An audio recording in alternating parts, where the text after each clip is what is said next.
Good evening, everyone, and welcome to another tournament stream. We've just finished watching and streaming the CIS server, but here we are for the EU server. And thank God for this, I'm joined by Fudget.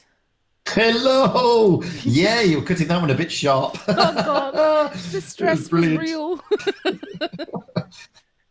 Oh, yes, I was watching the stream. I mean, CIS is a great... I didn't expect it to last that long. They're normally quite quick over there, but not this time. Games 1 and 2. Yeah, I was surprised at that, but I'm very grateful that it went as fast as it did. Like, at one point, you want all your games to last as long as possible, but on the other side, you're very happy when they get very quickly in this case. Absolutely, but wow, I mean, now you've just had that, and now you've got, wow, probably one of the most exciting nights we've seen on EU. Oh God, yes. Aqua versus EG is gonna be bloody amazing. And they can take all the time for the matches that they want. I'm all for tiebreakers now. I mean, the thing is, this is just going to. We said it last night, and it's never going to get. It's not going to be overused. I mean, we're going to say it again today. It's just going to be spectacular. This Aqua versus Endgame. I mean, wow.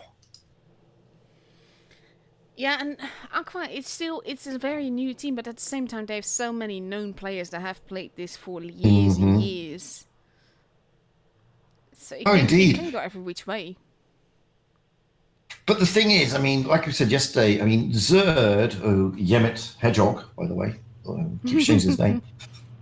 So Zerd has put this clan together, and boy, has he put a clan together. Mm-hmm. I mean, they've just gone from strength to strength to strength throughout the tour. But, and it's a huge but, they are playing endgame, and endgame, wow, they're endgame. Yes, they end game. I mean, nothing more needs to be said about endgame. I mean, they have been so dominant on the EU tour scene for so long now. Mm-hmm. And, I mean, don't get me wrong, I think Aqua are the team, the clan to challenge this dominance.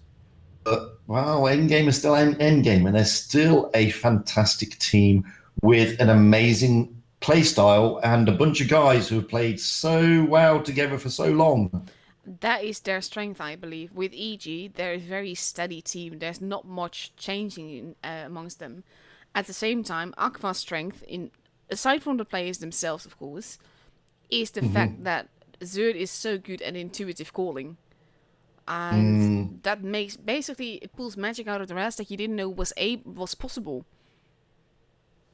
Well, this is true. I mean, like I said, you can't really fault Zerd. He's one of the best at this level at calling. And as I said earlier, he's brought together an amazing bunch of players, all with huge amounts of Clan Wars experience. Mm-hmm. And in a very short space of time, because don't forget, this clan did not exist until the end of last year, beginning of this year.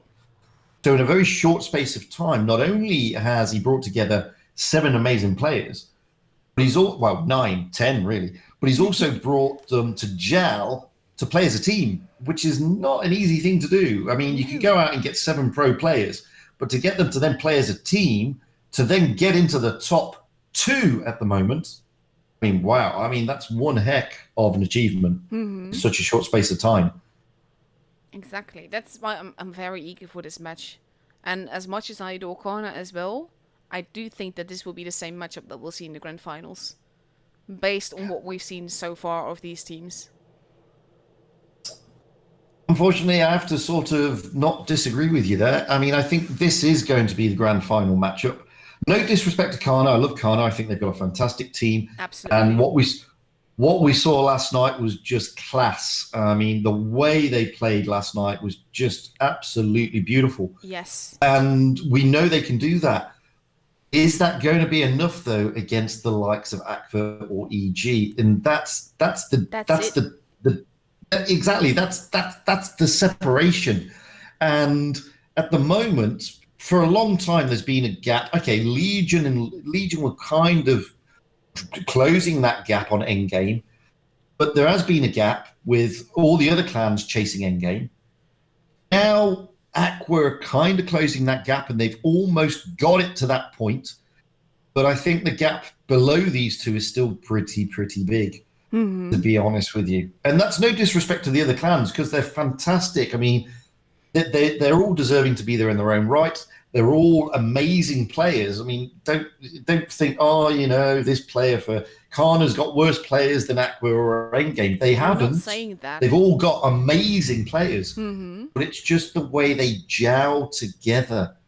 And Endgame have an advantage with that because they've been together so long. Okay, you could argue, you know, Object 3 is recent, Whoops is relatively recent, yeah, but they played with these guys before. Exactly. They're not new to these guys. They've played with all these guys before, and you know they've fit in very nicely. Aqua, on the other hand, wow, Zerd, he knows all the guys. They've all played together again. They've got vast experience. And the other thing is, what I've seen from Aqua is just they've got a desire. Hang on. We've got now 2 Kranwagens, 2 TVPs, an AMX 50B, an E5, and a Leo for Aqua. Leo, interesting choice, especially for a map like Castilla. I've seen... Oh no, sorry, we were starting off on Vineyards. Then it actually makes more sense. And we see an IS4, 2 Kranwagens, a T22, and 3 E5s for EG. Well, I'm not surprised with EG's lineup. That's more traditional EG. It's a bit. I am surprised with Aqua. Yeah, with the meta. I am surprised with Aqua, and I'm going to be very interested to see how they play this with those TVPs and that Leo. I think it's the most dangerous thing about Aqua is because they're a relative new clan, even when it's Zerd and lots of known players at the helm. It's the fact that they're unpredictable. They don't use these standard tactics. Look at where the TVPs and the Leo are going. That on its own. I mean, look at FXD is really far forward there. He's in a great position, and the TVP has got a good turret. It will bounce as a medium. And Last is AFK. Last AFK is just steadily losing HP here. But they are responding. Look at those E5s. Nicolade and Chocolate. Yeah, and that's a matchup that is dangerous. I mean, these two know what they're doing. And poor old Kuma is going to feel that now. Oh, and he did. He's still alive, if barely, very barely. But this was a very dangerous gamble from Aqua, and I'm not sure if you can say that this has paid off. Well, I mean, Nicolade and Chocolate, they're really punishing Kuma and the Leo, leaving on 33 hit points. There is a response coming now from General and FXD back into them, and those TVPs do have good burst damage. The danger here is though that they've lost Edgar as well now. They've lost so much HP so quickly. Edgar has been taken out altogether. But it's like, was it worth this risk when you lose a Well, I mean, from now, Yemet Hedgehog is going to get absolutely pummeled here. I mean, Winch, Whoopsie, Orca's not really interested because he's still loading. But Winch and Whoopsie are going to give him some punishment here. And this is like, both teams have lost 2 guns now, but HP-wise, there's a massive advantage for EG. And I think this is a gamble that is not paying off. Not at the moment. I mean, they've lost Edgar, they've lost they've lost FXD. They're now going to lose Yemet the Hedgehog. Kuma is basically out of the game at the moment. I mean, you've only got Ivana Grozny who's on relatively decent HP. Now look at Endgame. Orca's still full health. Yeah. And by the time he gets to the battle, he's going to be fully loaded in that magazine in that Kranwagen. And those shots by the AMX not penning last is also very dangerous. He does get taken out, but Vano is going to be destroyed before he can get to cover. Yeah, I mean, that's the thing. I mean, Orca was fully loaded by the time he got round to that AMX 50B. The AMX 50B is an easy prey for a Kranwagen to penetrate. And unfortunately, you know, Vano could not load that AMX 50B quickly enough. Now Marek in the E5 is in a dangerous position. He does manage to take out Object 3, but Orca should be able to finish him off. That shot missing has allowed Kuma to rush. has to be careful. Whoopsie here. That might have lost them the game. Whoopsie is going down.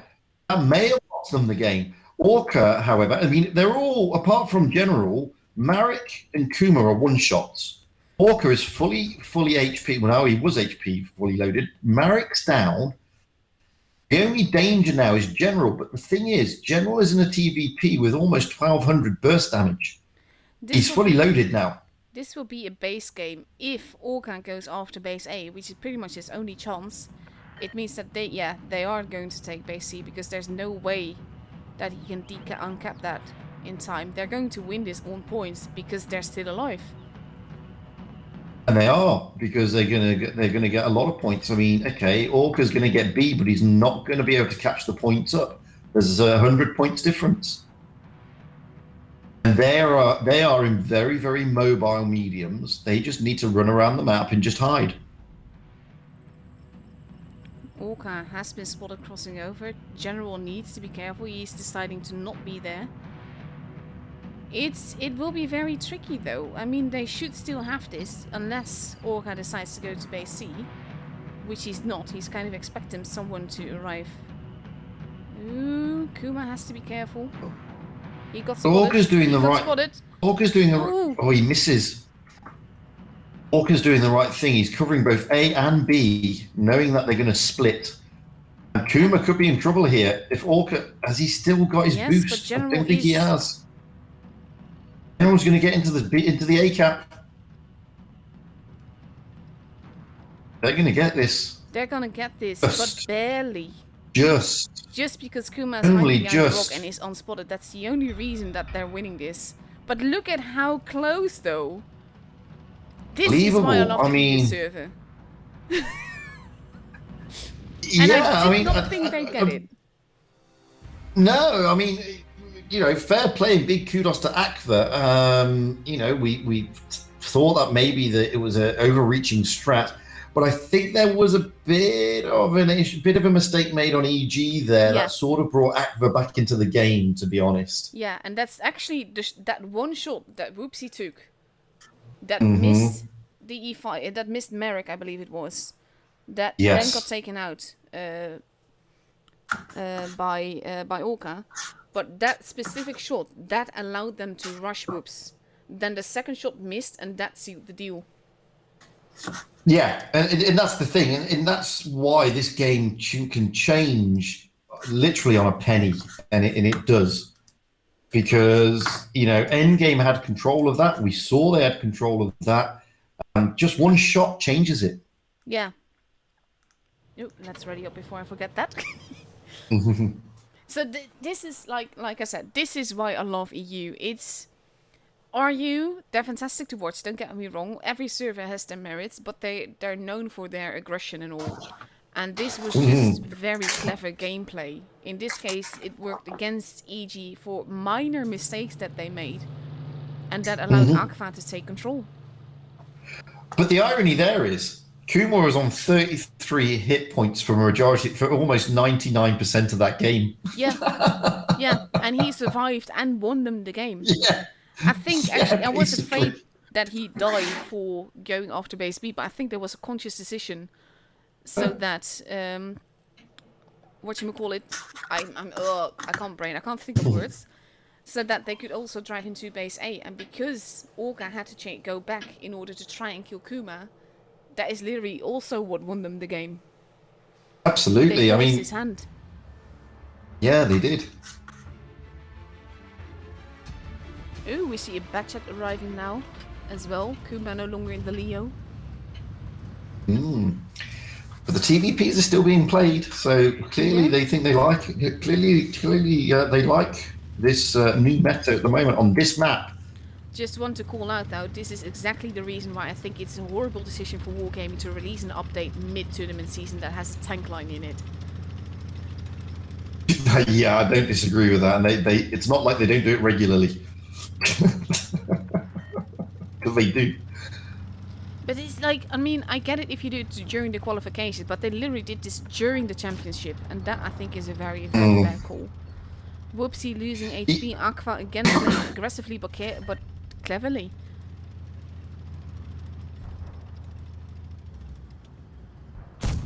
think we may see a different endgame in this matchup now.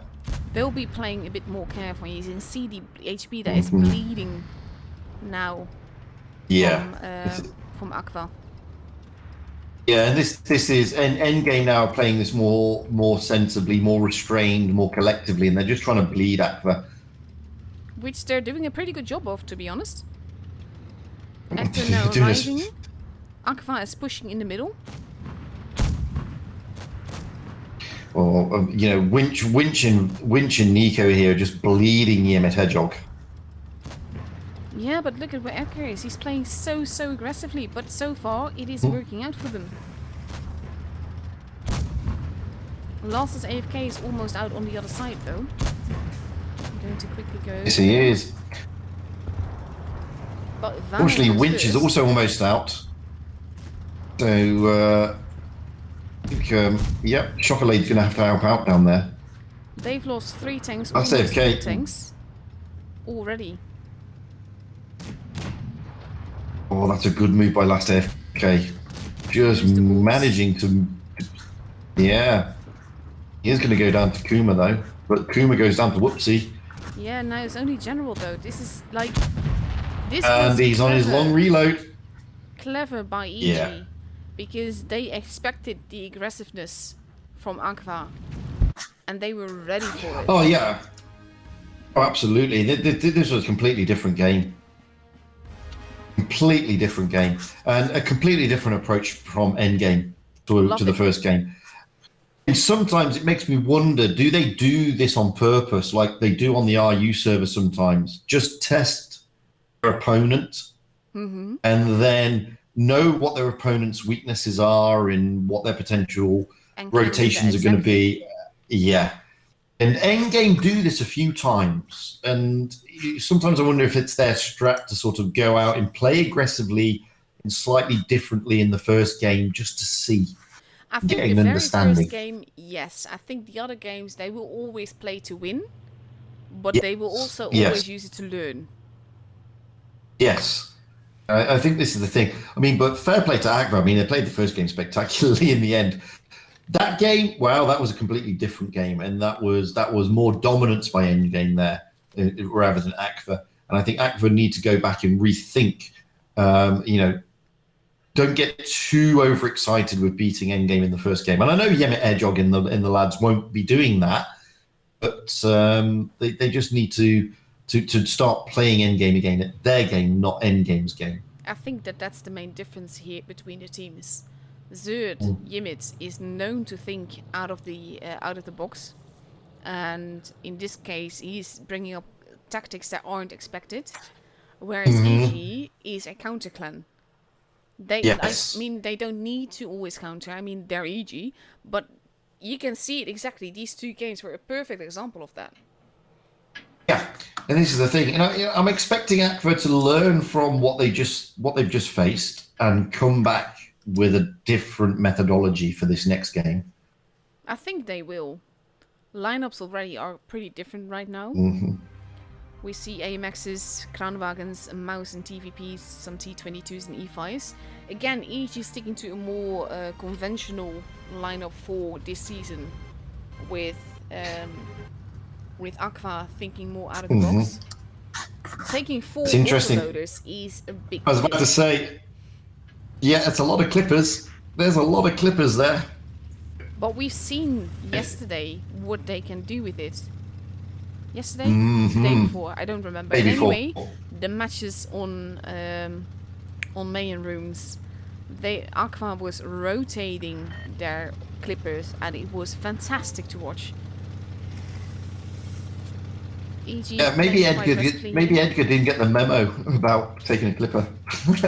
He's the only one in a non-clippable tank. Nikolai being very forward here, though. But he's able to go relatively safe with the Kranwagen's turret facing that sea. But it all depends on what that mount of Edgar can do. Ooh, and Winch is coming in, and Edgar's not spotted yet. No, he has been now. As now, but they now know that Winch, Nico, and Whoopsie are there. I thought for sure that Vano would take a hell lot of damage here, but he actually got away with it. He did. He got away with a little bloody nose, and that was about it. It could have been a lot worse, and it could Edgar still get a lot worse. Vano is in And trouble so as is well, but Ivano Edgar, here because, yeah. And the rest of them are now turning up to give support to Ivano. But General and the F coming back. They're just going to stay at the back though. And last AFK is rotating out of there. But Aqua has a big point advantage here. It will be up to EG to push. And look at Edgar, he's just moving aggressively towards them rather than away from them. Forcing them into action, letting his team get shots in. Which is not a bad move, it's very clever. He literally chased them out of there. And he's done a good job because they're out of there. And now look at the push on Object 3. And we have the rest, yeah. Aqua pushing around. Poor old Object 3 is just going to get... Oh my god! Mullered here. Poor guy. Down he goes. Now Chocolate is in trouble. Chocolate could be in trouble here. No, I mean, they've got to reload those clippers. Lots of AFK is the preferred target. Kuma is gone. Edgar is not looking too healthy himself. He does get another shot in before he goes. Yimit is These clippers are reloaded. They are stealing the bases. They have to focus fire hard in order to get this done without risking more of themselves because they have lost the gun more. And General here is being aggressive, but it is a big risk to do this. Oh, Marek is now fully loaded in the AMX onto Chocolate. Should be able to take him down here, clip him out. And he does. But he did take another hit, and I'm not sure that this is going to go well for Aqua, really. No, they just lost the F, and Ivano's down. General is still full health, but he is in a TVP, which is not exactly the best armored tank. And Marek is effectively a two-shot, generously a two-shot, or one clip to a Kranwagen, of which there are plenty still left out there. Yeah, but he's playing it quite cleverly now. He needs to push, he needs to not be shot by both, which is exactly what is happening here. Marek is trying to chase down Orca and Lost, but General's not going to make it. He's not going to survive this. No, he's in serious trouble. And there he goes. And General, this is again EG's game. It looks to be going in Aquas. I think if this was any other team than EG, they would have had this. I don't disagree. I mean, it was a great. Don't get me wrong. The mouse push by Edgar was great, and it did exactly what it should have done. And the push round onto Object 3 was fantastic. But then they kind of lost it in the middle area as EG sort of said, "Well, forget that. You know, Object 3's dead. He's gone. No point helping him out. Let's focus on the tanks that are out in the open in the middle because they have no support from the 4 clippers." Which was the two AMXs and the 2 TVPs. Yeah. I think had Edgar actually pulled back and Aqua had played less aggressively after the mouse chased them out of the middle, then it might have been different. In this case, them pushing aggressively after that is what lost them their tanks one by one. Yeah, I mean that's great moves by both teams, but Endgame. I mean, this is the problem with Endgame. Their reaction and their way that they can change their gameplay halfway through midway through a game is just spectacular to watch. It's what they do. They can react so quickly. And now we're going to get ready for the 4th match in this best of 7. No match point for anyone just yet, but I wouldn't expect that with these 2 teams. And we'll just see how it goes. And this time with Aqua, we've got a completely different meta. Clippers are gone, apart from 3 Kranwagens. Yeah, but you can't. They're clippers, but they're not clippers, so to speak. Correct. Yeah. But this time, there's no TVPs, no AMXs. I think they're realizing that against EG, it's not working as intended. Yeah, I mean, the TVP is a great tank. It's got great burst damage, but it does struggle with its armor profile, especially on the lower hull. And it has got an insanely long reload for a medium because of that 4-shot clip. Yeah. So, you know, and as you saw there with General, if he was in a Leo, maybe he could have brawled with one of the Cranwagons as they're loading because they are not the best DPM. But in a TVP, well, you just can't do anything. I thought originally that the AMX was going to come up behind them and clip them while General occupied them. But either way, this would have been a very hard, tough pickle for them. Hard not to crack. Earlier today, I saw a lineup for this map, for the same match to be honest, which existed of 3 mice, a VK90 and 3 Kranwagens, and it worked. Wow, really that is an interesting meta. That is interesting meta for this map. This is clever. Look at where Winch is, because he's actually keeping the Kranwagens from pushing far enough to be able to decap base C. And then they're gonna. It's interesting. Endgame take the cap advantage here, and look at the T22s of last AFK and Orca.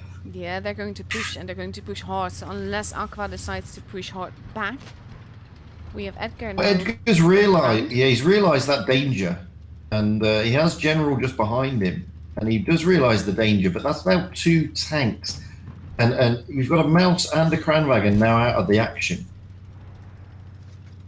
Winch has lost some HP there, though. Yimit's being very forwards. Again, Aqua playing very aggressively. But this is EG. What works against other clans does not necessarily work against EG. Now Yemit has got support from the F and Barnacle Boy, but Chocolate is in a good position to put the crossfires in here. And now the rest of the Kranwagens from EG are sort of pushing and holding in the middle.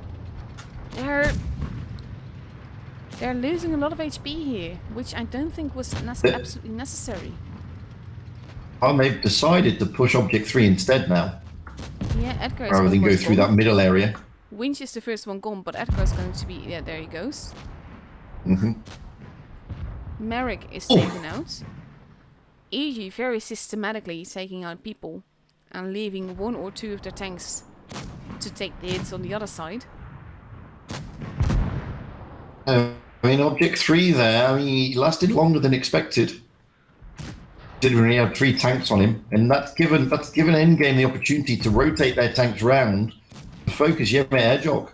And now he's about to go. He's not long for this battle. No, and the thing is that they have a gun advantage, however long it lasts. But there he goes. And again, it is very aggressive gameplay by Aqua. They're basically sort of like EU-RU crossover with the tactics and the way that they play. But it is... Bardo's going to go down here. Woods is going to take him down. There we go. Exactly. Now it's 3 versus 3. It will all be about the focus fire. And in this case, they need to take it up. Do you have a hit point advantage here, Aqua? Although it is slowly being whittled down, they do have a HP advantage. Yeah, and now T22 is arriving. Well, they did have an HP advantage. Yeah, but no, they still do. Kranwagen and Kranwagen versus T22 and Mouse. I would say that EG has this unless they miraculously manage to take out the T22. And they're not loaded. That's the crucial... Yeah, that's the crucial part. I mean, it's... Can they take... And they're trying to focus Orca. They're not even interested in Nicolade. They're focusing Orca. And he is a one-shot, but down goes General. That's made it a lot easier for EG. Yeah, this is EG's game. Now that Orca is still alive, he has got enough corpses to hide behind. And that left him on 13 HP. They do not have the base advantage. Well, they don't have an exact base advantage. They don't have the point advantage. They do have a very healthy mouse that Orca can keep using as a meat shield. Exactly. And when there's... oof, that was a nice double tap. Absolutely. And that's the thing. I mean, when you've got a almost full HP mouse like that, you can hide your very, very unhealthy T22 next to. Look at the damage makes it Nicolade completely did. different. Holy shit! Pardon my French. Yeah, I mean that's massive damage at this level. Exactly. I mean, like in tournament battles, damage is a lot less relevant. But it's when you see a carry like that in a tournament, that also goes to show he was left alive and left unattended basically for way, way too long. Indeed, it was. I mean, it's wow. And now we have a potential match point for EG already. If they win this next game, then they're through to the grand finals, and Aqua will have to go against Corona. But with the way that they're playing now, Aqua is playing sort of Russian aggression tactics, and EG is just absorbing it. It doesn't work against EG. I think EG are expecting it. Yeah. As well. I think that's the other thing. EG are kind of expecting it, and when they're kind of expecting it, they can absorb it. Yeah, it's like no enemy. Well, yeah, and it is like any professional sport. I mean, don't misunderstand. These guys have been watching the streams that we do. Not when they go live, but they've been re-watching them back. They've been looking at they've been looking at the way the guys are playing. They've been looking at the way their potential opponents are playing, looking to try and expose those potential weaknesses. And, Endgame are no stranger to that. And they would have done their homework on Aqua. Mm-hmm. And Aqua, likewise, Yemet Hedgehog would have done his homework on EG. He knows EG. And he would have thought, maybe the aggressive tactics are going to work. Maybe the changing meta and the rotation's going to work. I think just Endgame were just prepared. I mean, I'm hoping more for closer games as in tiebreakers and all, but I'm loving these games. It's such... Chocolate calling Winch Donkey. Okay. But it's just overall so cleverly played. And I love that.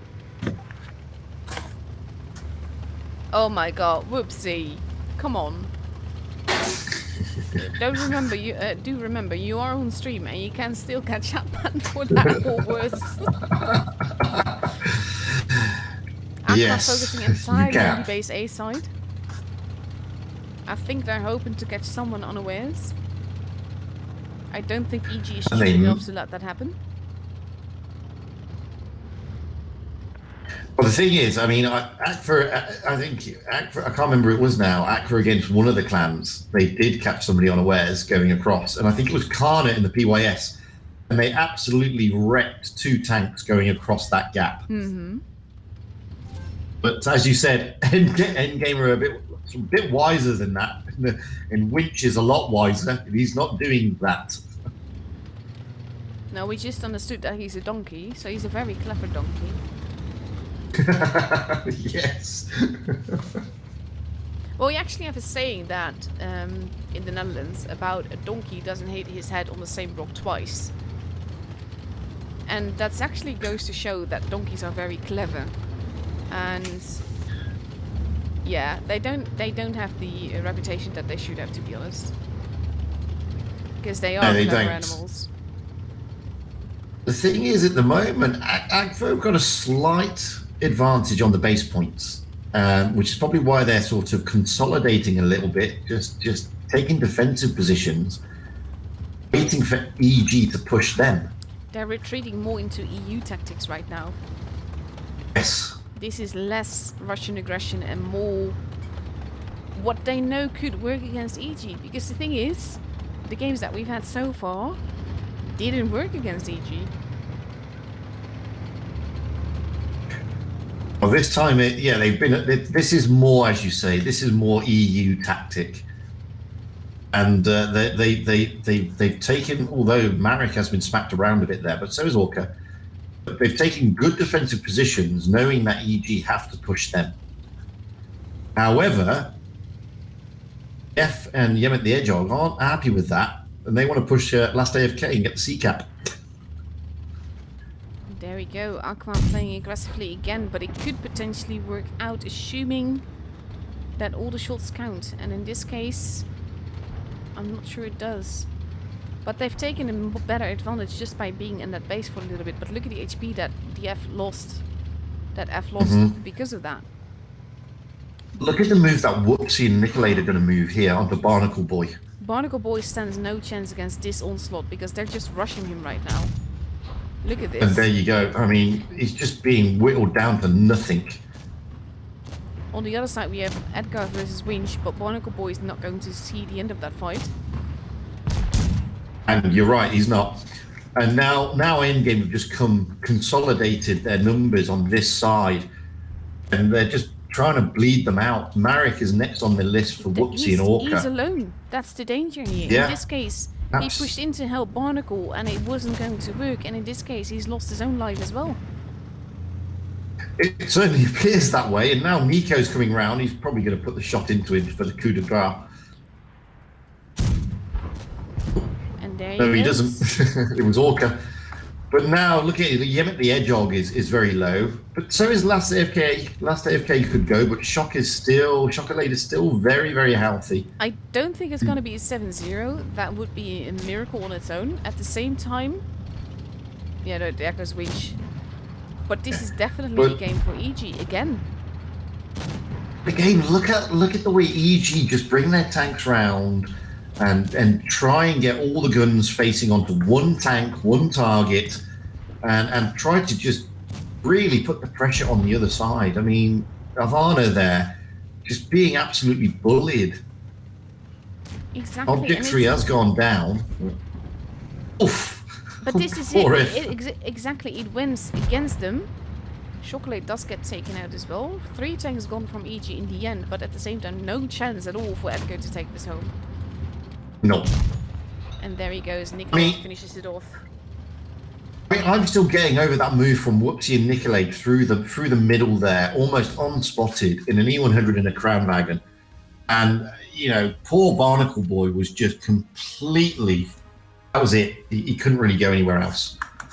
Exactly, and it made sense that he was there, but with...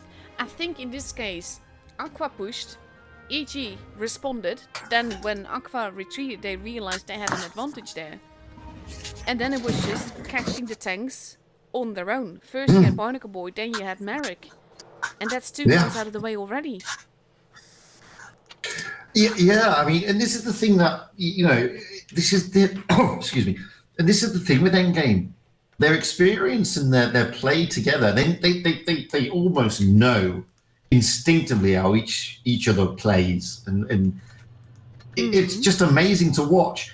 And Aqua are trying to take the fight to them, which is probably not a bad move.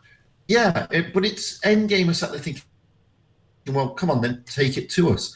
And as you said earlier, any other of the top 8 teams, I would, hand on heart, say Aqua would have probably turned them over. And that's not disrespect to the other top 8 teams. But, you know, Aqua are a great team. They're not a bad team. Just by the way, I want to point out in the chat, they're currently talking about the 7K mouse game. No, he did not get a mastery because he cannot get masteries in tournaments. But I'm pretty sure that if it had been a normal game, it would have definitely been an ace. Oh, absolutely. And probably close to one of the Hall of Famers, I think, in a mouse. Yeah. But this was, I mean, I love these games. It showed definitely all of EG's strengths, and it showed Aqua testing the waters. The thing is that they have to beat Karna, which is no easy feat either. But they knew they could potentially take the chance because they still have the chance to get back through the lower bracket.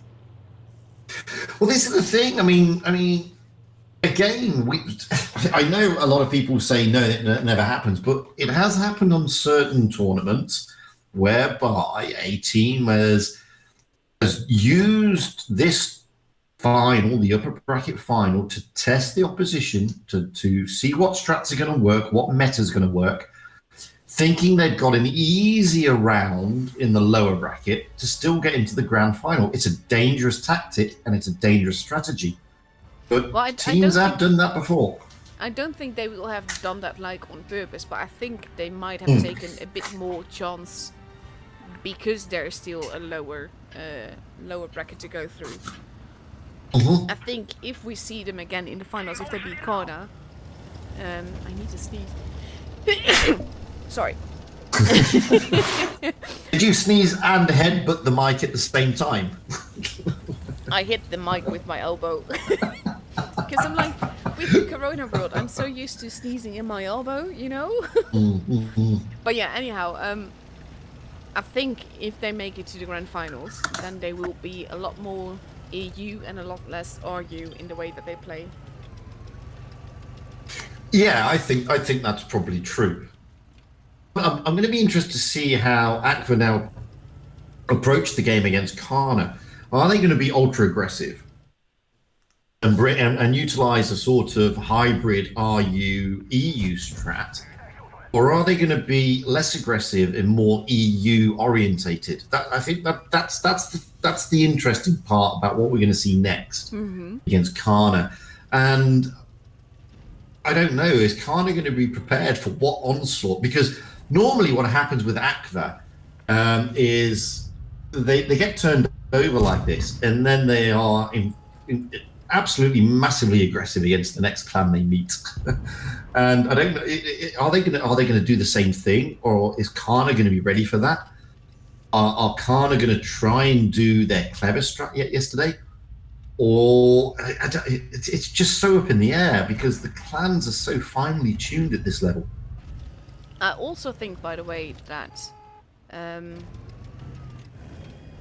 I literally forgot. I start saying the sentence and I forget what I want to say. I hate this brain of mine right now.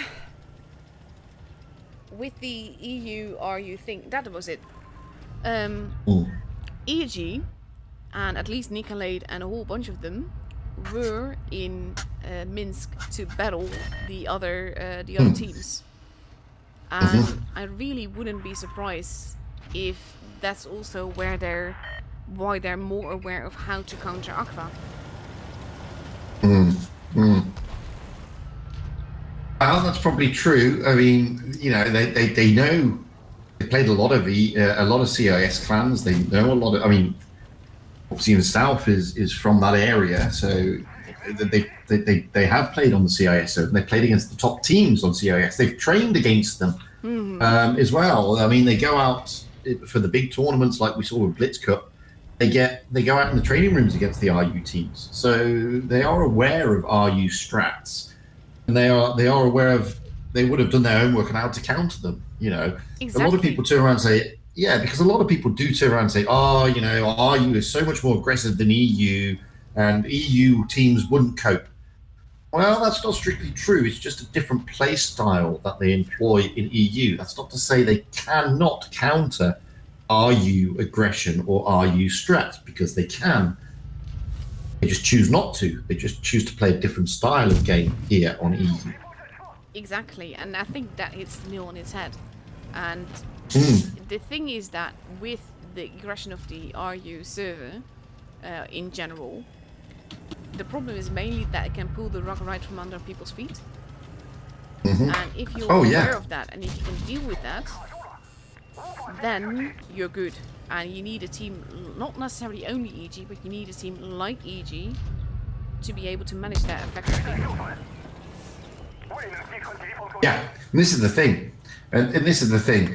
I mean, it's when you start looking at what they've got in their pocket, EG, it's all that experience, all that knowledge, and you can't discount it because there's a lot there, and it's a lot of Clan Wars experience, top tier tournament experience within the same team. That's not to say Aqua doesn't have it. Of course they have it. They have it in spades. They have bucket loads of Clan Wars experience at the top level. But together as this entity, not really. They played together. They know each other. They've all played in the same clan on, albeit a different clan on different levels at different stages. And but I think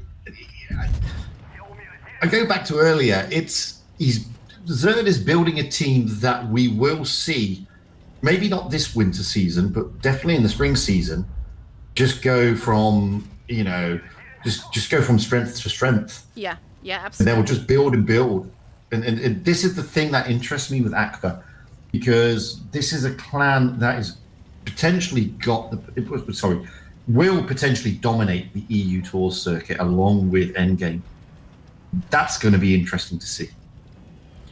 I'm very eager to see that, to be honest. I think that, I mean, winter season, yes, it is a big season, but it's not nearly as big as spring season and Twister. And I think that in this case, they're sort of like testing the waters. And they're also finding out which of these, I mean, I call them RU strats. Of course, they're not RU strats, but they're like similar to the playstyle that you expect in on the RU server. And I think they're also using this to filter out what works on the EU server of these tactics and what doesn't. That's what, yeah, exactly. And I think, and don't forget, and I said this in the PYS, this tour was sort of came out of nowhere. And, you know, the clans are expecting a little bit longer time to prep, to gel, to come together, to get their teams more aligned in preparation for spring. And all of a sudden we have winter season. So, and as I said, this clan is, I mean, Aqua's only been around since what, the end of December, beginning of January. It's not a long clan. It hasn't got longevity as a clan. The players have, they know each other, they played with each other, blah, blah, blah. But they didn't have much time to bring everything together as a single entity to challenge. And what they've done in such a short space of time is pretty spectacular, to be honest. And if they carry on doing that, spring season is going to be a very interesting season. Yes, very true.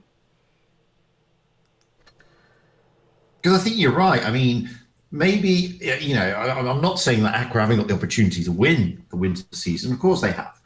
But on what we've just seen, Endgame is still very dominant.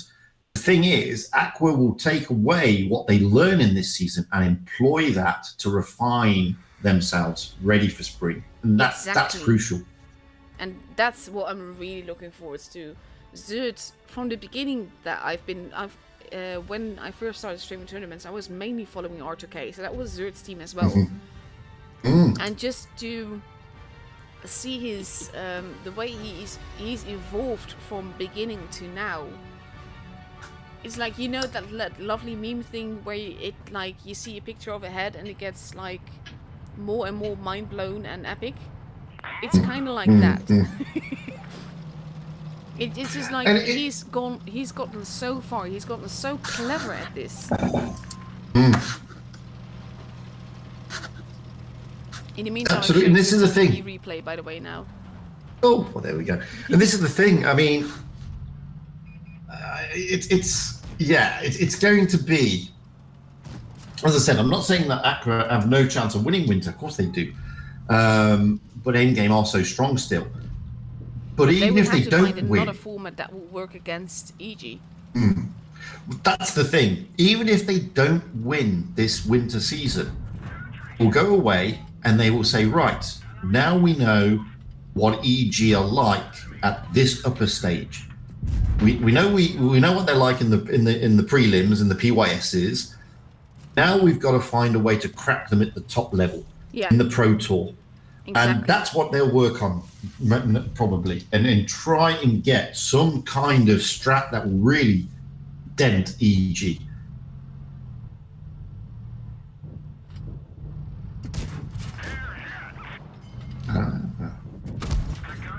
Just watching you clip the AG right now. Oh, bless him.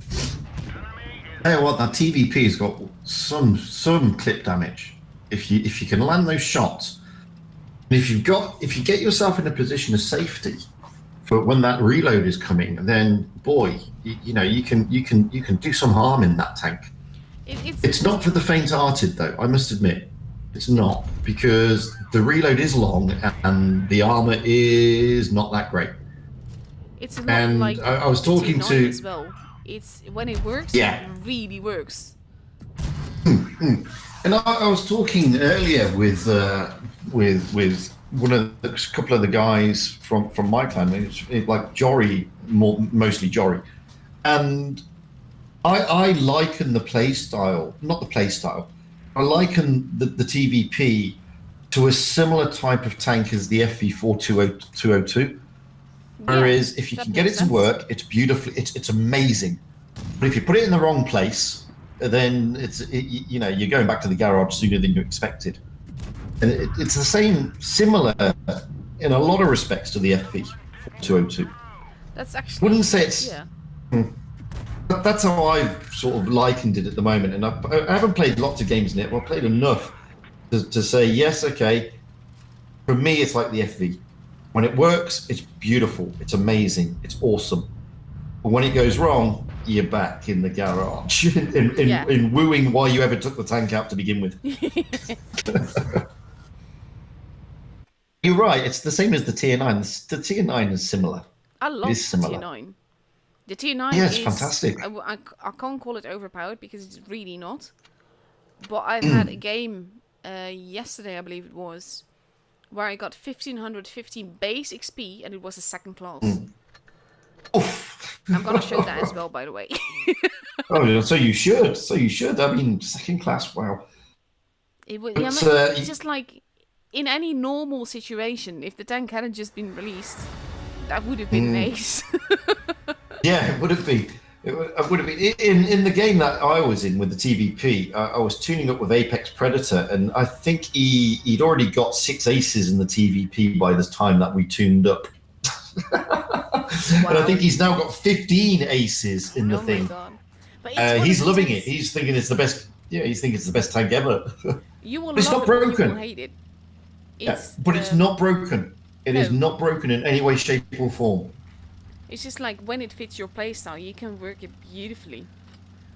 And for these guys, I mean, these guys at the pro level, I mean, a lot of them love the FV4202. Okay, we never see it in the tour because it's so hit and miss.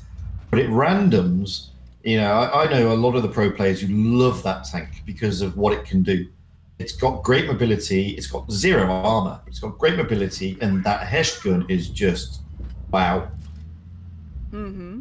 And it's the same with this TVP. In the hands of these pros, I'm expecting to see some. I'm dreading the likes of people, Juicy, Tender Steak, etc., taking this thing out because we're going to see massive damage eventually on the Hall of Fame. Massive. Yeah, absolutely. And then people are going to start saying it's broken, and it's not in any way, shape, or form. I think it's nicely balanced, and a lot of people will be frustrated with its very long reload. Once you empty that clip, it feels like an eternity. It does feel like an eternity. And that's the balancing factor, the lack of armor and that reload.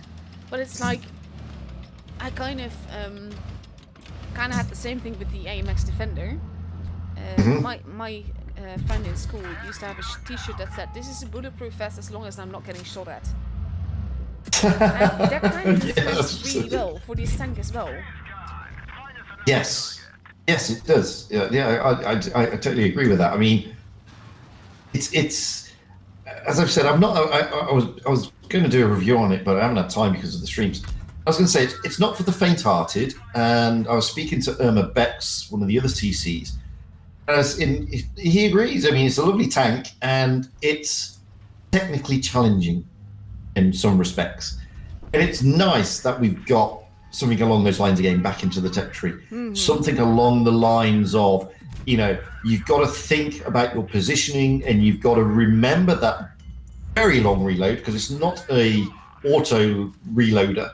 No, exactly. It is, So you've got to think about it. It's not a Progetto. It's nothing like a Progetto. But as you saw there, when you if you can clip out one tank, if you can get all those shots to pen, and his penetration's pretty neat, then boy, you can be so effective in the right place. I wouldn't say it's a game changer, but it's certainly it's going to be a tank that if you roll out in tier 10 and you see one of these big named players on the other team in one of these things, it's going to make you think twice. Yeah, it really is. They generally already do when I meet them in any tank, but in tanks like that, definitely, yeah. Yeah. I mean, I'd hate to roll out in a battle and see somebody like VF or Object 3 in a tank like this. I'd be like, oh dearie me, where are they going to go and what they're going to do? And this is the thing. I mean, when when they've got something like this in their hands, it can be very dangerous. But it like I say, I think it is balanced. I don't think it's broken in any way. No, but that's people like, they're very easy calling tanks either shit or overpowered based on one or two games meeting them or playing them. I had a guy that was raging on Facebook today because he had free XP the whole line and he wasn't happy with the tanks. And he was blaming wargaming and calling them names and everything. And I'm like, you're choosing to spend your free XP on this and your gold or whatever. You can't complain if the tank isn't exactly how you want it. I mean, the characteristics, the videos are out there. It's your own fault for not looking at them. Well, there is that. And there's also, I mean, okay. I tested this tank, and this is not the tank that we had in test. And I keep saying this on a lot of my videos and a lot of my streams. There is a danger of seeing, you know, these leaked videos where people talk about tanks that are under test, because that is not the tank you're going to get. It is not the tank you're going to get. And this tank proves that. The TVP, the one that we have in the game now, has not been altered since the last test. No, but it just feels different. I don't know why. Yeah, it does. It just feels different.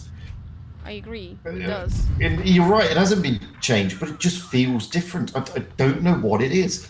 And I mean, on the test, I was a bit, I don't know, not really convinced. Yet now I've got to play it in you know, properly, rather than on the test. And I'm loving it. I'm thinking it's a great tank. Absolutely also, great tank. Like, I mean, we're not really allowed to talk about testing and all. But I think it's also the fact that he get focused less, because now it's a general tank and it's out for everyone. Yeah. But you know, and then when I look through them, because I've played every single one of them, and there are some disappointing ones that I can't work out yet, like the tier 8. I still can't work that one out. The tier 7 T34 100, well, I love my T34s, but I think the mantlet on that one is a bit suspect. I think it's a great tank. I think it's a beautiful tank. I think it's an amazing tank. And again, in the right hands, it can be deadly. And the T6 Skoda, well, you know, you look at it, you say, oh, it's a T25. I'll play it like a T25. Don't. Yeah. Because the T25's got armor and it's in a different tier. Don't do that. you come on stuck. But, so I'm still not convinced of the tier 6, although every good name is taken loves it, thinks it's fantastic. So it depends on your play style. It depends on if you could suss the tank out quickly or not. And, you know, I haven't managed to work out the tier 6 and the tier 8 one yet, to be perfectly honest with you. I haven't even played it yet. I've only played tier 9. The tier 9 one is great.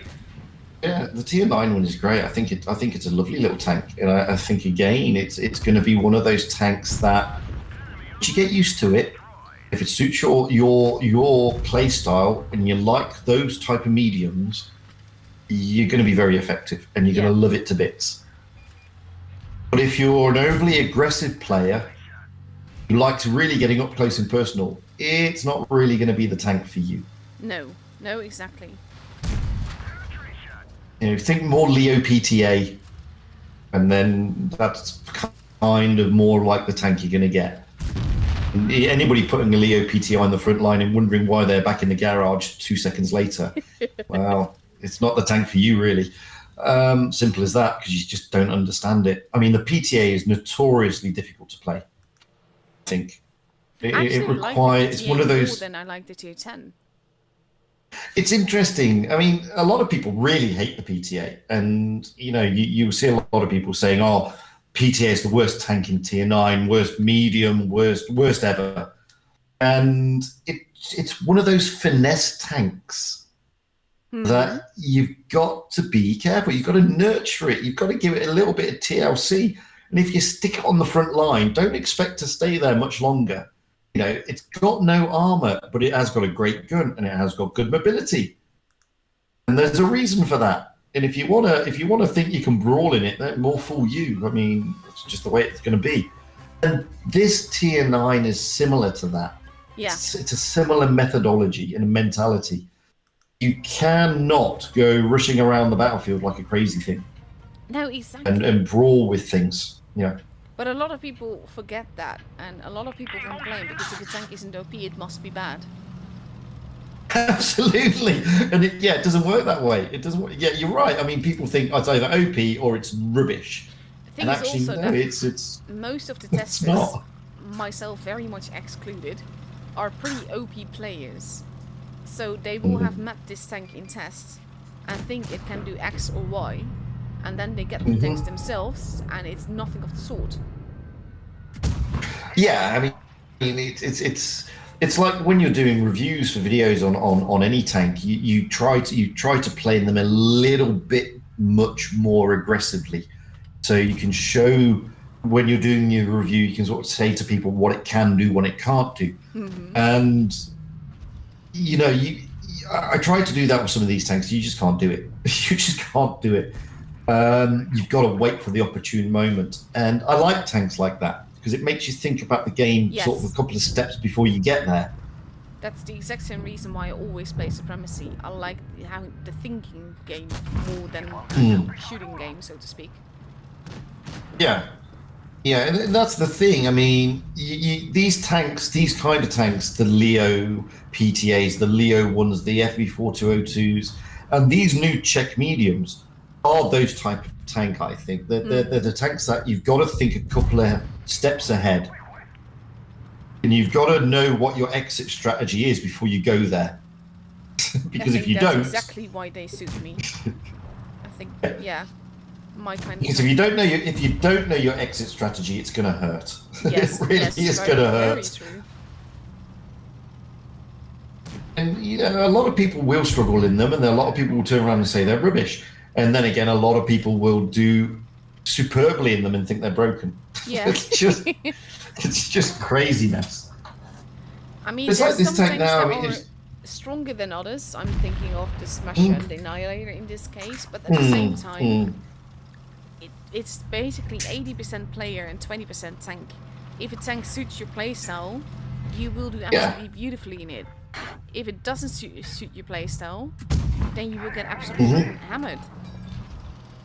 Yeah, I mean, I was arguing with somebody only today about the Smasher, and I'm by no stretch of the imagination am I an OP player. I'm barely noob free, and I did a video recently on the VK36, which is a tier 6 German tank, and in that video, I'm brawling almost with a Smasher and a Tiger 1.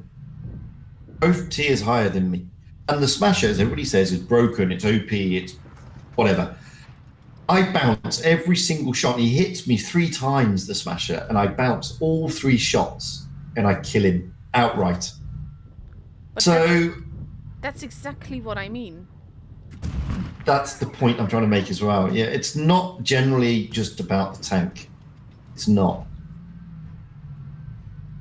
And I'm not an OP player. I mean, I'm just not. I'm nowhere near the class of all the players that we're seeing now. Nowhere near. But to be fair, you are a good player, and it's like, in this case, it's not so much the necessary statistics. I mean, we all have our noob stats in our accounts. Yeah, it's more the awareness. It's the awareness that wins you the games. And it's whether or not a tank fits. It's like I would.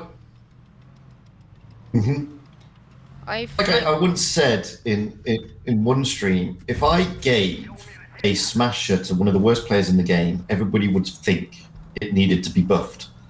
Yet if I gave an Electo to say the likes of Object 3, you'd all think it needs to be nerfed. It's just the way it works. But exactly that again, yeah. I'm now trying to imagine Object 3 in an Electo. I don't think that would ever work. I don't think he even knows if that tank exists, personally. No, I don't think he does. If it was in the hands of someone like him, or all these top players who we know, Zerd, Fatness, Nicolade, Chocolade, any of these top 8 clans on any server, you think that the Alecto is a broken tank and it needs to be nerfed because of the way they play it. Exactly. It's by no means. It needs a buff. It doesn't need a nerf. Now, trust me. On that note, curious, what do you think of the Fury as a tank? The Fury? Oh, wow. I thought it's an interesting tank. It's a Sherman, but it's not a Sherman. It doesn't have all the weaknesses of a Sherman, to be honest. The reason I like the Fury. That you know Zenodium. Zenodium, for those that don't know him, he doesn't play that much anymore. He mostly does training rooms, from what I've understood. But he's one of the most OP players in the game ever. And he plays fantastically. The thing is, he's actually pointed out that the way I drive the Fury is insane, but it works. I bounce so many shots on the side of my Fury. I don't know how I do it, but it comes instinctively, and it happens almost every single match. Wow.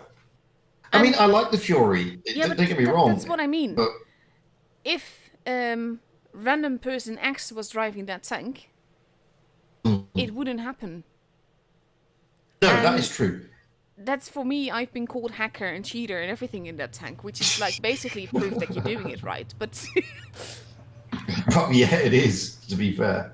But it's that kind of sort of stuff, what I mean. Like, if a tank fits your playstyle, you will do 10 times better in it than pretty much anyone else, except if it's their playstyle as well. But if you're driving a tank that is not your playstyle, for me that is, for instance, the T95 or the Waffle. Waffle is a good example because loads of people love it. I hate it. It and I do not get along. But it doesn't make the Waffle bad. Yeah. No, exactly. And, you know, we've all got tanks that we loathe, that we're not particularly fond of, that we don't particularly like. I mean, I have plenty of them. One of those, for me, is the Death Star. I just cannot play that tank. Don't like it, never have. And sorry, I'll get back to that later. Yes, go on. I just don't like it. It doesn't. The reason being, I just don't like sitting at the back of a map waiting for things to happen, and then I don't like locating to a place just 10 yards from where I was just sat as I wait for my reload and try and reset my camo. It's not a tank I enjoy. And I know Meadsy loves it. Meadsy used to think it was like an amazing, it was, you know, a beautiful tank, and I think he still loves it. But it's just not the way I like to play, and I just can't get used to it. And Meadsy learned how to play that tank very quickly, and he slotted it in nicely into his repertoire. And a lot of players can do that. And it's the same with the Sheridan. I hate that tank. I hate it with a passion. When it had the missiles, not just because it had missiles, but just because I couldn't use the blooming missiles for love nor money. And then you look at the videos going out there of the likes of Juicy Tender Steak or Royal Fatness, and even Fizzy to an extent, and I just sit there and gawp at how they can do such things with that tank, because I couldn't do that with missiles. Because you can't do it, you don't like it. It's as simple as that. I want to point out, by the way, I don't hate the 183. I actually think it's beat the line because I actually wanted that tank specifically. Okay. I play it front line. I'm not even talking about support or second line. I play it front line. And it works. Well, unbelievable. See, I couldn't do that. I've tried to do that and I'll just get wrecked. And this is why I just don't get on with it. It's a tank I don't get on with. And it's one of those things. Primary target, and that's the key to it, really. If you you have to not be alone. You do need teammates when you go front line, right? But if you are like able to have the enemy focus more on your teammates than on you, then you get the shots in up close and personal. And the thing is that when you arrive anywhere and they see you, they're like, "Holy crap! What? Wait, what?" And they instantly retreat. I don't blame them if you're that close, but yeah, I mean, it's a tank. We just don't see eye to eye. Yeah, it's your Waffle. I have that with the Waffle. I love the Waffle. I think the Waffle was one of the best tanks ever. I absolutely adore that tank. But this is the interesting thing. I love the Waffle. I've got It's one of my best win rate tanks. I get on really well with it. Yet I'm not overly keen on the grill, which is the next in the line, and I've never understood that. And that one I actually do love. Bizarre. Actually going to look at my Exactly, stats it's bizarre. It's absolutely bizarre how it works out. I mean, the waffle, I think the waffle's great. I think it's a beautiful tank. Absolutely beautiful tank. Where are you, waffle? I've got 96 games in it, 65% win rate, but less than 2k average damage. And I haven't aced it yet. I haven't even gotten first class in it. It and I, we just don't see eye to eye. Whereas if we go to the grill, where are you? I've got 137 games in it, 62% win rate, but a 2.1k thingy. And actually aced it. Did I? I think I aced it more, but it's not counted. But yeah, overall, it's just, I love the grill. It's fun. But the waffle, meh. Yeah, I'm completely the opposite. I mean, I've got a 69% win rate after 102 battles in the waffle tractor. And my survival rate is just below 42%. And when I go to the grill, I've done 260 games and I have a 46% win rate in that thing. I just can't get on with it. I just cannot get on with it. And the shot efficiency, I've got 87% in the in the grill, and I've got, what is it, in the waffle tractor. It's something crazy. It's absolutely mad. Yes, it is. I've just seen that. Where is the waffle tractor gone? Oh, I can't find it now. Oh, there it is. Yeah, I've got a 92% shot efficiency in the waffle tractor. Oof, nice. I don't know what it is. I just get on better with the waffle tractor than the grill. Yeah, but that is it. If it suits you, you do 10 times better in it. And yeah, it's crazy. It's not to say that if I were to take out the waffle now, I would be bad at it. It doesn't work like that. Your playstyle also changes. I used to be an absolute god in the E5. That was when it still had the cupola even. And I used to be a solo TD player. My first 4 lines were all TDs, and only after that did I start grinding other things. Nowadays, I'm all about basically the auto reloaders mainly. And just fast tanks, because I enjoy that a lot more. And I can't play TDs to save... Oh, that's actually not true. That's not true. That's the exception. I love that tank. Oh, so do I. I think that tank's brilliant. I think it's a brilliant tank. But yeah, overall, I'm not a TD player anymore. I actually had the seasonal on the 1A3 today, and that went really well, because front line. Yeah.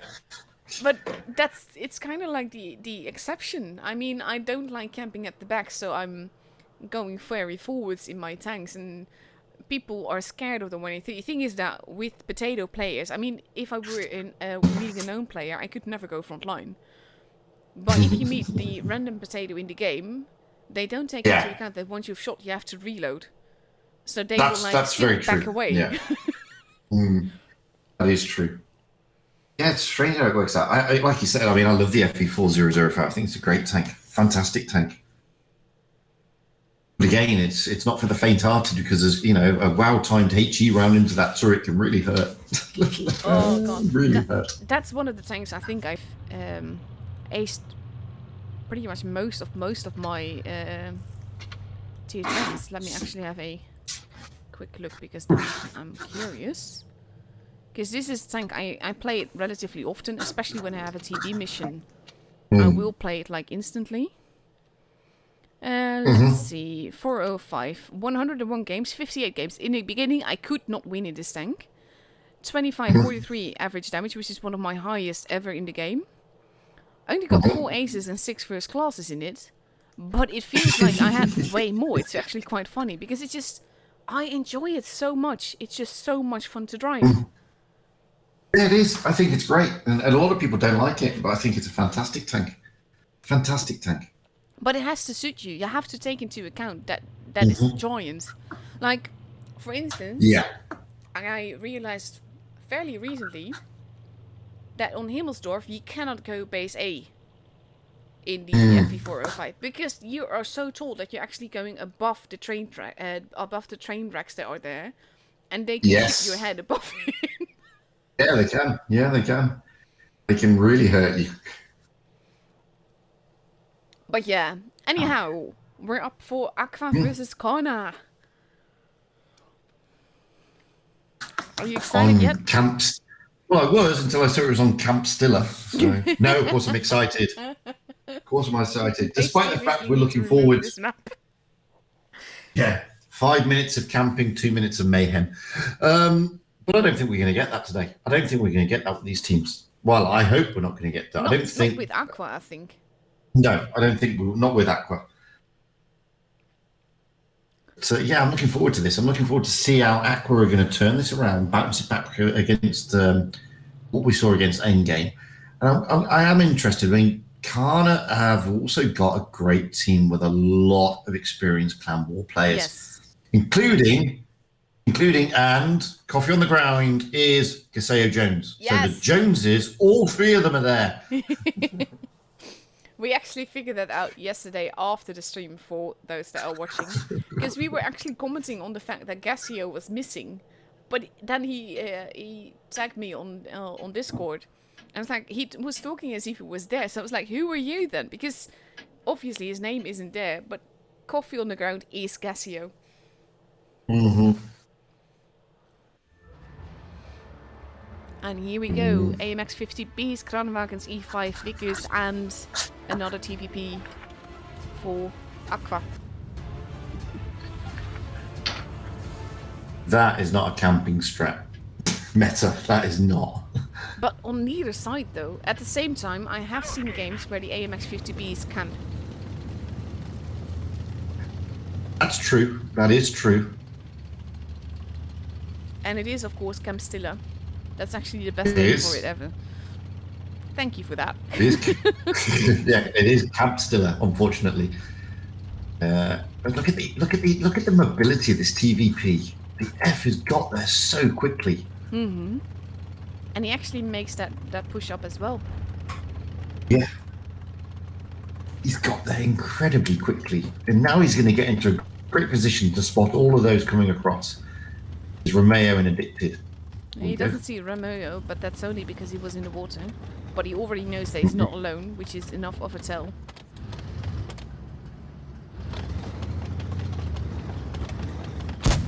Interesting use, and then we've got General going over to the sea cap, but he's trying to get up. He's not going to get there, bless him. But he is trying to get up that ridge, but it's not going to happen. So he's going to go to the traditional ridge. Addicted and Romeo and there's to get wrecked. Look at this. Kranwag is pushing TVP on the other side. Oh. Addicted taking loads and loads of hits here. And he is gone. Deleted. With barely any loss of HP on Aqua's side. This is what they can do. And it's going to be opposite. We're going to get 2 minutes of mayhem straight off. Yes. And now Kana is rotating back, but they've already lost the tank. They've lost 2 bases. And it's sort of like they're now responding to an action that happened a minute ago. I was about to just point that out because, Addicted and Romeo there were getting into a bit of trouble. And the AMX 50Bs came out of their position, which was overlooking B, to help. And as soon as they did that, the Hedgehog jumped in. And now Ernest got shot, and immediately both Merrick and Ernest are putting back because they know that there's people there. Garfield has also been spotted. And they have all the advantage. They have a gun advantage.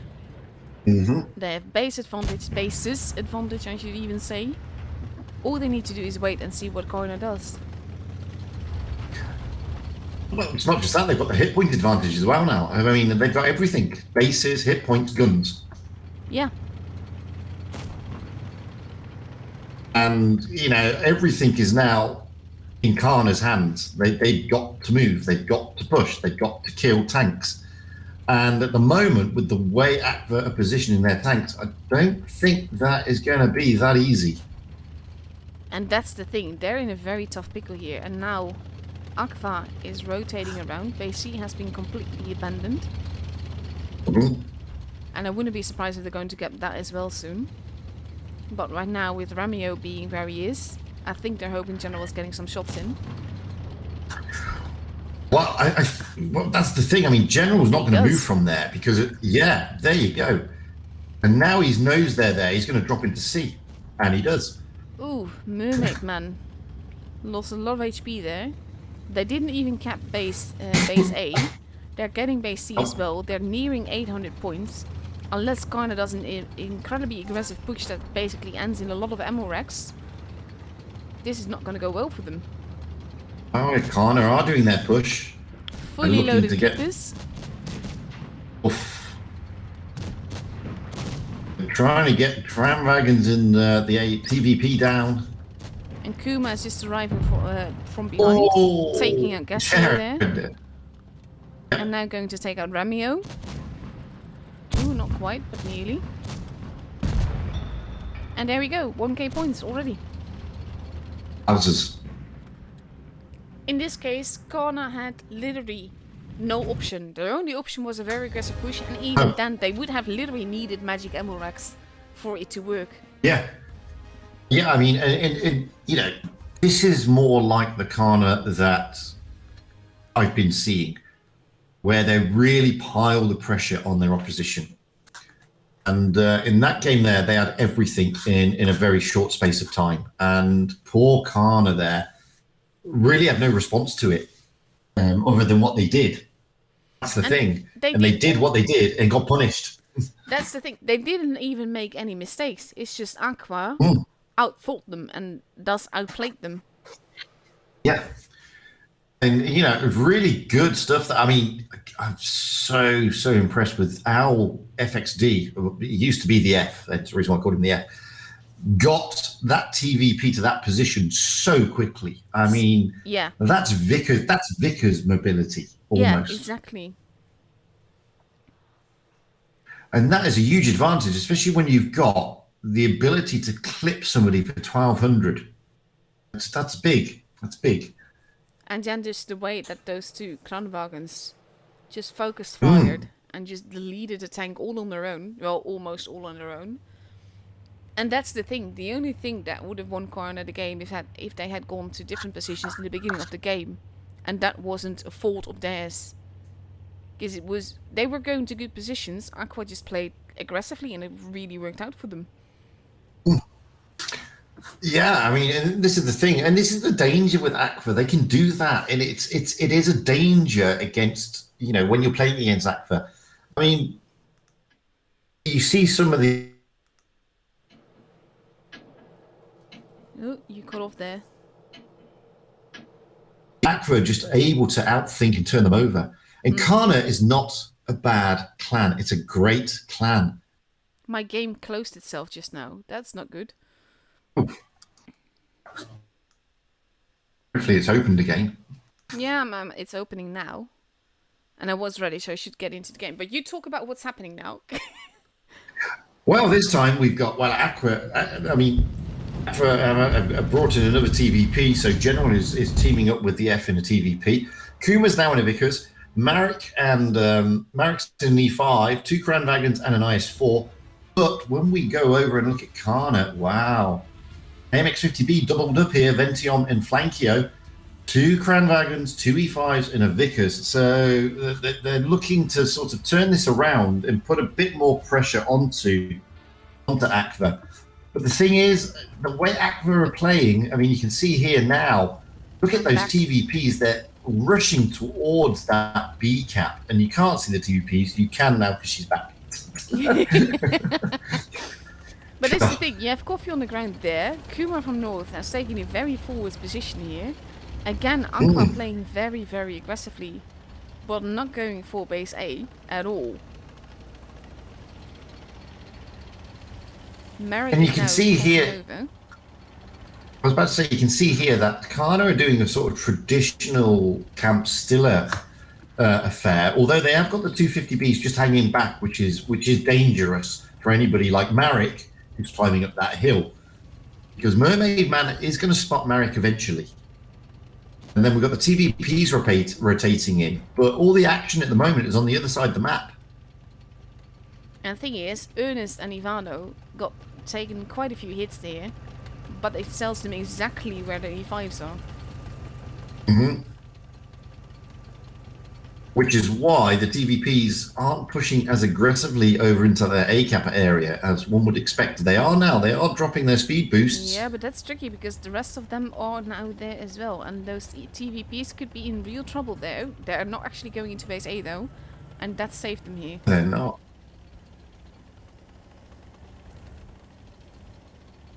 Well, Ventium is now spotted. They now know that there's an AMX down there. And that it's likely that where there's one is there as well.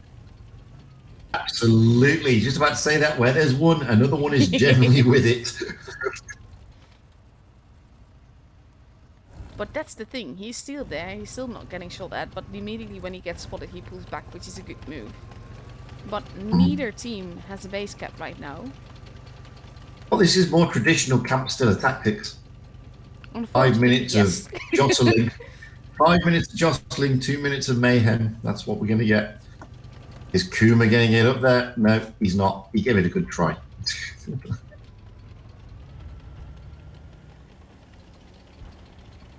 Let's see. Coffee on the ground, still holding in a good position to decap base C if needed. Vano. The team. Oh, that's a good shot into Ivano. It's a good position that Gassio is in, to be honest. Now he's going to. It's a great position. Now the TVPs are rotated back out again, and Marek, they don't know this. We know this because we can see it, but Marek is very isolated there. But he can drop down, and anyone pushing him is going to get punished from all those tanks. Oh yes, which is why Mermaid Man, if anybody's wondering why he's not pushing, that's the reason. That's why he's going in the opposite direction. And he just got shot, so they know that there's cover there. Oh yeah. But again, no base has been capped. And it's definitely, in this case, Kona would win if the game ended now. So it will be up to Aqua to make a move and do something. Yimit crossing over is a dangerous thing to do. They're going to push onto Coffee. And they're going to push onto Coffee on the ground. Yeah. They know that he's alone, or alone enough. Well, poor old Coffee on the ground here is going to go down, and down he goes. And that's giving now them the advantage. Yeah. Now the advantage is switched. Overall, they've lost more HP, but it's exactly that point advantage. It's all they need. But Ernest needs to stay alive. So does Merrick. Base A is now being capped. One thing that has surprised me there, to be perfectly honest with you, they would have known that poor old Coffee on the ground was being pushed there, and I'm surprised they didn't push on. I'm surprised they didn't push onto Marek. Yeah. To be honest. With the amount of guns that they knew were no longer supporting him. Exactly. Yeah, I'm surprised that Marek did not get pushed by the E5s up there and Mermaid Man. This is clever because now he's pushing in the hopes that he keeps Vano from getting shot at, which doesn't work.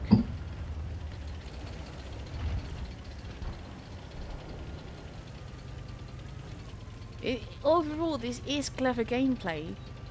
HP wise, they're not doing too good, but at the same time, they are digging down quite well. And now we have Flankio getting set upon by the TVPs. They have to be careful with Ventium behind them. But look at how fast he's disappearing. Oof.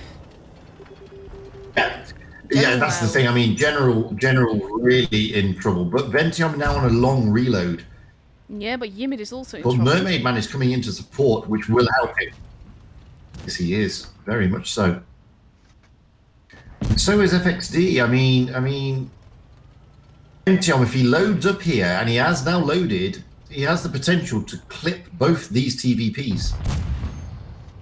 But this no, is he doesn't, because the Mermaid Man...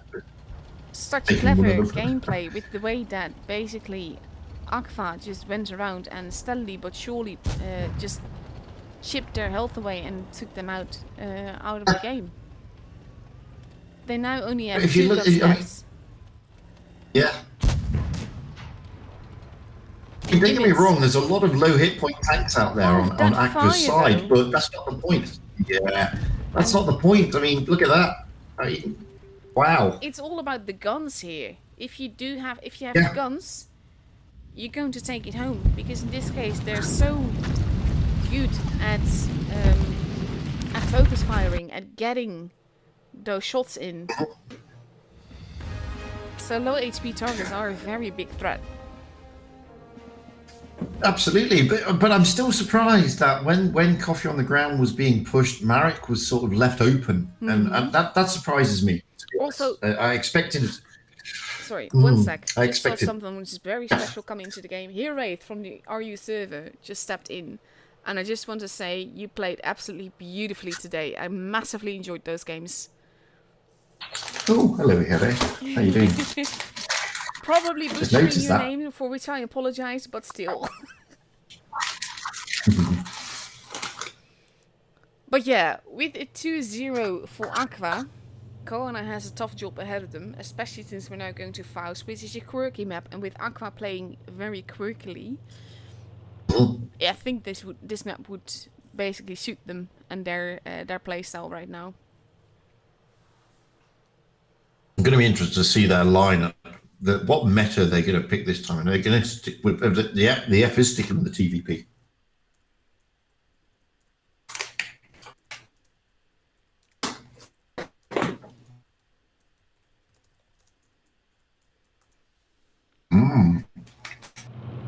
Kind of going with their traditional meta. That's interesting.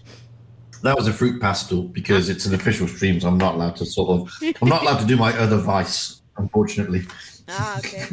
I always like, for me, when I stream, I literally always have cough drops in my mouth because when I have to talk a lot, my throat acts up.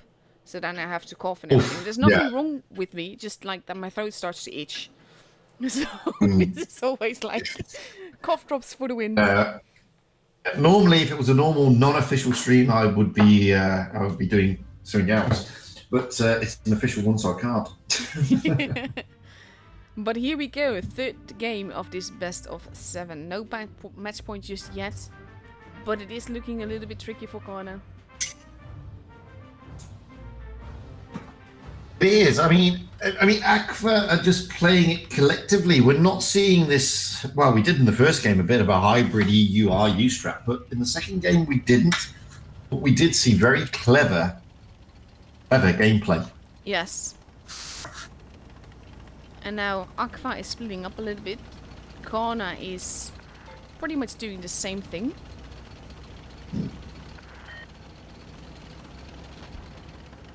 But Aqua are going to take that base advantage with the fast cap on the sea. Got a lot of people down there. Early today on the RU server, I know you've seen those games, I think. 7-star pushed aggressively into base B, and it really worked out for them. Both games. Oh, yeah, indeed. I mean, I saw a similar thing earlier where I think it was it last night? I can't remember. No, I think it was, wasn't it? When it went from the C cap straight to the D cap and just took everybody by surprise. I can't remember which game it was now. It was on Asia. Yeah, it was on Asia earlier today. It was Feast. It was Feast who did it. Ah, okay. He just pushed straight through, completely avoided the B cap, went straight to D, and just caught them completely off guard. Now we have sort of a Mexican circle happening around A, which keeps being decapped, so I can't really do much about it. We have Yimit and Ramio facing off against each other. I think I mean, look at that. They were waiting for they're waiting for the reloads, and I think they're going to push A. Ramio is also pulling back now that basically there's a massive gun advantage in Aqua's. And look at this. Look at how fast he's disappearing. Oh. And the guns from A actually help with that. Now you have the Vickers. Look. Yeah, poor old Flankio. Bullied down there. And the Kranbankers are actually actively blocking him. Which is a good call. Because they have the long reload and all. And there we go, another gun out of the way. There he goes. But now General and Kuma, I mean, the F has disappeared. I mean, quite rightly so, because he would have been absolutely mullered up there. But Kuma, General's trying to get out of the danger area. I mean, Kana's doing a good fight back here at the A cap. they're not going to make it. He does get an... Oh, he actually lives for longer because he got behind the building. And he is still being chased. But there's a Kranwagen there. And that shot missing. Oof. And he actually that doesn't lives. have... And not only does he live, he takes out Mermaid Man at the same time. Yeah. This is basically... It was a trap. He drew him towards his teammates. And that made all the difference. Vano supporting him superbly. Now we have in the meantime, on. Well, we lost Ventium a minute ago to... He was doing a good battle against Yemet Hedgehog, but then Marik came in. And because they hadn't closed down the T-22 earlier, the other tanks hadn't rotated back, so Vention went down. And now we've just got 2 against too many. Again, exactly. Like, Coffee on the ground, in the meantime, is also a Vickers, so he's just gonna disappear. Especially once the F's loaded, and he is. And now only Garfield is left, and he's not going to be able to carry this on his own. No. Aqua dominating this very well. And I think the only thing that Kana did wrong here is having singular tanks in certain positions. Because it all started to fall with Ramio. And then Flankio. And so on and so forth. But because there was one singular tank there, that's where it started to roll down the hill. I'm just loving the way Aqua are probing. They're probing to find these isolated tanks. And then they just train themselves onto that isolated tank. And it's fantastic to watch. It's not the aggressive RU strats that we were talking about. It's just really well thought out gameplay. This isn't RU gaming. This is Aqua. And I really love it. I mean, this is a more calm and collected Aqua, feels like. But it's also, I think, because Karna isn't EG. I mean, again, nothing against Karna whatsoever. They are absolutely brilliant. But EG is just another level. And they kind of like have their positions built out in a way that they absorb pushes. Especially when they expect one. And in this case, with the singular tanks, that is what cost Karna the game. They didn't even make any mistakes or anything. Just some of the positions made them pushable. Yeah, but like I said, I mean, we saw it in Castilla. I mean, don't get me wrong, Aqua are losing a lot of hit points, but they're doing it for a reason. They're probing, they're finding the tanks, they're finding the weak spots, and then they're exploiting it. And okay, they are losing hit points, but they're triumphing. It's as simple as that. They're keeping their guns in the game for longer. And now they're at match point. Yeah. And not just any. If they win this one, it's a 4-0. Yeah. And I mean, we had the same thing on the RU server, but I don't expect that at this level. And then again, not saying any team is doing anything bad. In this case, Aqua is literally outplaying Karna. But it's more like the... you think at this level, the games would be closer, but Aqua is out of the box thinking and playing is just superb. And this is what I was saying earlier about this gap. I mean, we watched Karna last night against Serenity, and that was a gap. Karna, and nobody in the right mind could turn around and say Karna are not a good team. They are fantastic. They're fantastic. But the gap at the moment between Karna and Aqua is quite big. And that's the difference. And what they're doing here, it's the way they're putting their tanks, the positions, and the way they're probing, and it's just everything seems to be just going nicely for Aqua. And Karna just have no response at the moment. And now we have Addicted going into base B. And I thought for in the beginning, he was making the mistake that Ramio had the last game by being caught out alone on a ramp. But in this case, it seems to be working out because he's not being punished for it. Is now. Oof, yeah, he But he's is. got pace. He doesn't care. Oh my god, He's he got is. the pace. Look at this. Oh, but now that's absolutely annihilation. That's the F in the TVP again. Yeah, and he's just keeping him tracked, and that's literally cost him all but 143 hit points. Addicted can't go anywhere. That's it. That's Addicted effectively out of the game. Yeah, He Vano's can't do just anything. there to finish him off now. And now we've got Garfield and Mermaid Man, their T22s. They're outgunned at the top, and the F will be fully loaded shortly. Oh no, you won't. Its general will be fully loaded in the T22. Romeo is trying to come in and to release that tension, but Kuma is there. This is what I mean. This is what I love about Aqua. Regardless of where they are on the map, they're shooting the same target. And that's a level of focus fire we don't see often. I know this is going to sound really stupid. Have Aqua only got 7 players? Because it looks like they've got 9. Yeah, it kind of does, they seem to just... It's like they're able to anticipate everything Kana can do. It's crazy. And they've got their tanks... Yeah. Slowly but surely whittling it down and going after the singular targets. Now Mermaid Man is alone. The fact that Ivano has been taken out, in this case, it doesn't even matter. It does not matter.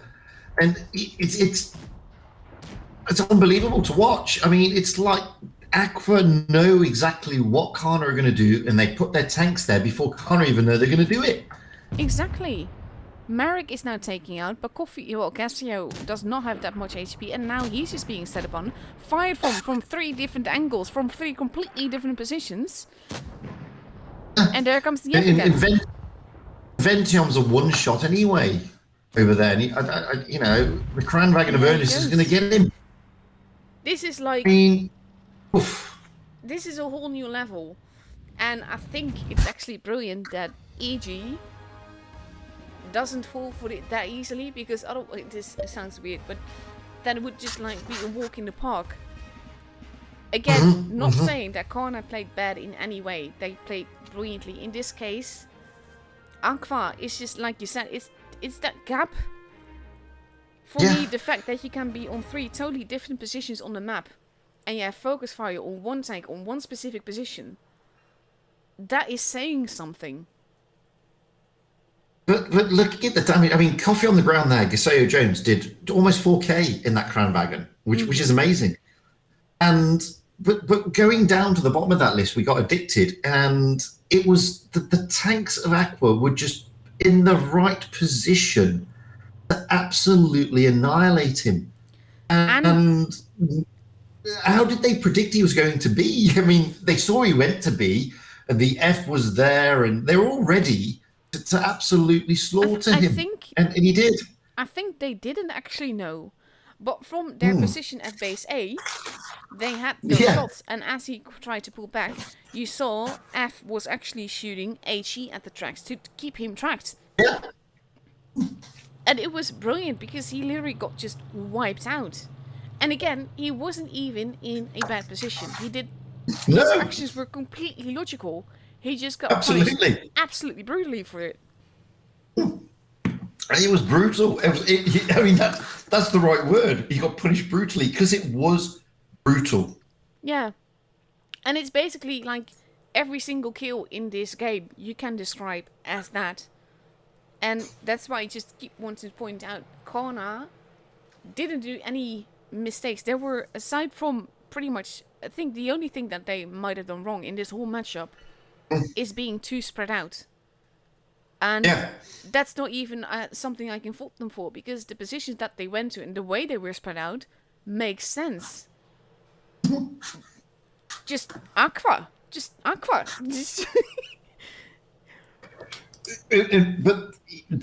this is what we're saying, though. This is, I'm telling you, this is a clan to really. This has got to worry people, because they are going to be so good. Yeah. They're going to be so good. Once they gel as a whole team, can you just imagine what they can do? Absolutely, they're going to be brutal. And this is the thing. I mean, at the moment, what we've seen today, against Endgame to begin with. They're not there and turning over Endgame just yet. No. But if they continue on to what we've just seen against Kana, that ain't long coming. No, and turning over Endgame. And I'm hoping for a more balanced fight tomorrow for the grand finals. Because couldn't agree more. Yeah. EG's strength is absorbing, and they need to take that into account. In this case, Aqua's biggest strength here is continuously catching Kana off guard. Well, not yeah, you know what I mean. Not off guard, but it's more like they keep it like unbalanced. But this is where it gets so sort of ironic. I mean, we watched Kana against Serenity last night. I know I keep going back to that, and that last game on Vineyards was just spectacular to watch. Pure genius by Kana. Yeah, and it's not like they're doing rubbish strats or bad play. Not at all. Plays today, Aqua, and this is the same Kana who, completely outplayed Serenity yesterday. And Serenity's not a bad clan. It's a top 4 clan with experienced Clan Wars players. So, we're seeing Kana being absolutely brutally outplayed by Aqua. That is the gap. It's quite big at the moment. Yeah. And that's why we keep saying Kana didn't play badly. They really didn't. I mean, it was a 4-0, but all the calls that they made sense. Just Aqua outplayed them all the same. Yeah, which is why I was being flippant. I mean, are we sure they've only got 7 tanks on the field? It seriously feels like they've got a lot more. And if you're in Kana, you would be thinking, you sure we've only got 7 tanks? Because they're everywhere. Yeah. No matter where we go, there seems to be a tank from Aqua there waiting for us. But just again, I'm going to use the beautiful to watch. Yeah, absolutely. It's beautiful. I'm using Addicted as an example because that was the most obvious one that I got on camera. Just the way he got shot from base A, he got shot from base D, he got shot from between base A and D, and it's just he got shot by like 4 tanks at the same time. And for me, the focus fire isn't necessarily special. What's special about it is that they were halfway across the map. That part for me is like mind-blowing. It's seriously. I mean, yeah, but yeah, it's games mad. Like this, I'm really looking forward to tomorrow. Oh, absolutely! It's going to be awesome. Yes, absolutely awesome. And if this Aqua turn up tomorrow again like this, oh God, yes, not the maybe slightly aggressive, slightly not aggressive, slightly EU, slightly RU. Then Endgame will be like, okay, good. But if this Aqua turn up, well, that's a different game plan. Absolutely. So for those watching, Fujit and I will be doing the commentary tomorrow together. We will have Jack and Peter as analyzers, and we have Alexandra and Ribblestripe as hosts. So be sure to tune in. We're definitely going to be enjoying it. The games will be earlier than they were today. The games start at 6 p.m., which is 2 hours before this stream began. That's when the games begin. So keep that in mind. For now, this is it. I don't think we've anything more to say aside from commiserations to Kana.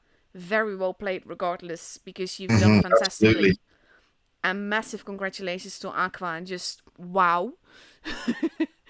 Thank you so much for joining me tonight, Fujit. No, thank you for being there as well. It's been fantastic. The evening has gone exactly as I expected. An awesome display of gameplay. Yes. And, Endgame showing us, well, that Endgame is still Endgame. Yes, that's it. But Aqua showing us that they are on the rise. And big commiserations to Kana, because that was a soft spot for Kana.